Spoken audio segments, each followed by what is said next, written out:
Alright, how's it going, guys? Just getting out here on the farm. Saying hello to everybody.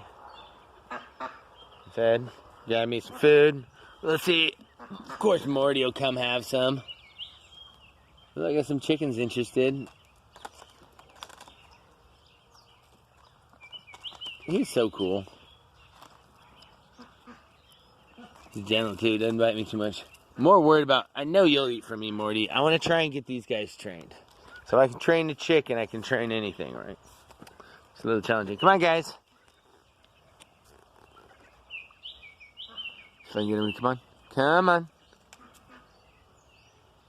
He went over to where I was. But even if, I mean, we'll make sure that they know that food's right there. Here comes Morty, of course. He's smart.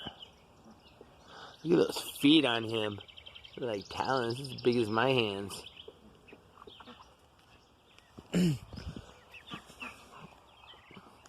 Those albino turkeys are about as big as the chickens now. They're little dinosaurs, don't they? Kind of cool.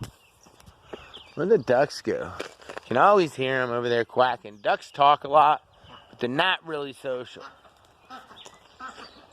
So that brings our head count. I got 6 ducks, 4 turkeys, 15 chickens for 25 total birds, 5 cats, 2 dogs, and yeah. Later.